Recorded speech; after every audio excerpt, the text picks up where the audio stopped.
Alright, let's start the lens shields over. That got me. But I got this now. Alright, I think you're good, Bear. You can go over there for now. Plus, it's 100 fucking degrees outside, so you're hot. It's hot. Okay, I do need a watercolors. You can put them on you to cool off in the desert. And you're all like, oh, cool, look, I'm a canvas. Okay, sorry. I'm very good at distracting myself from the shit that I don't want to deal with. The lens shields. It was early 80s, probably 81 or 82. Mom was married to her second husband, and we were riding in one of those vans that was decked out for the 70s lifestyle of parties and orgies. There was a small round poker table bolted to the floor. It came with handy holes for your drinks and small spaces for the poker cards and poker chips to rest in. 2 swivel chairs were also bolted to the floor around the table. There was a half-bed couch in the back where I was sitting, eating a Wendy's Frosty for the very first time. Next to me in its own little stand was a 2-gallon bottle of Canadian Club that had its own pump for easy pour. It was my job to refill the glasses when they were empty. 3 ice cubes, 3 pumps, fill it up with Coke. Mom and Steve, the new husband, were sitting in the poker chairs while their new friends were in the front. The Eagles Hotel California was blaring from the new speakers. An 8-track cassette player they had just installed. As Mom was passing me her glass to refill, the new friend, Dina, leaned over the front seat, looked at me, then at Mom. "We will drop him off at our house with the boys, then head out for the night." Mom looked back and smiled. "You'll have some kids to play with instead of hanging out with us." They pulled up to his two-story house. "You stay there, Bear. I may need you, buddy." I remember this one clearly. I remember them all clearly, but fuck! This reliving this shit. Anyway, where was I? Shit, sorry. Don't break your fan brush. I got this. They pulled up to a 2-story house, opened the van's sliding door, let me out on the sidewalk, and drove off. I stared at the steps that led up to the door. I didn't know anyone in this house, and I was just supposed to walk in. I walked up, raised my hand to knock, and heard screams.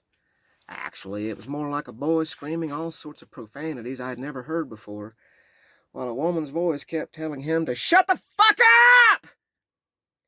Expecting to see a murder in process and ready to slam the door and take off running, I opened it very slowly and poked my head in.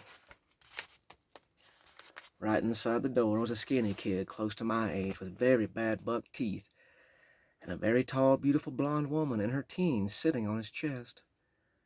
Her knees had his shoulders pinned, and she was sitting straight up, so all of her weight was on him, and he couldn't squirm free.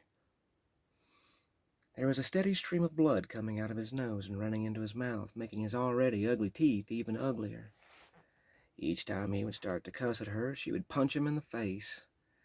Next to the fight was a small white poodle, just as angry as the beautiful woman, and was barking inches from Buck Tooth's face.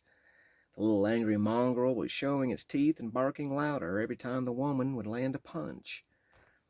There was a boy that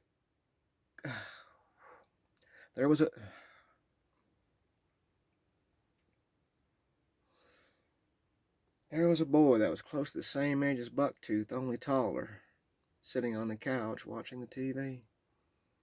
Well, he really wasn't watching. He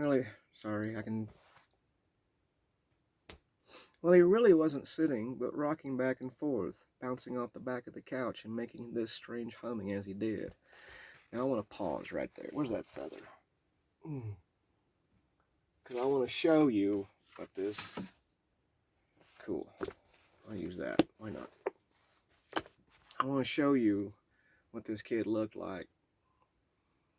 And he did this all the fucking time.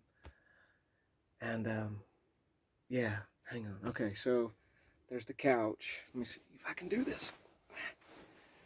Couch is right here. The drama's going on over there, and this kid's doing this. And bouncing back and forth off the fucking couch at kind of this speed. Just and he looks over at us. Let me find the spot.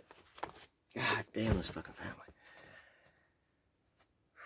There was a boy that was close to the same age as Bucktooth, only taller, sitting on the couch watching the TV. Well, he really wasn't sitting, but rocking back and forth, bouncing off the back of the couch and making this strange humming as he did. He glanced over at the fight, saw me, saw the Frosty in my hand, and his eyes got really big.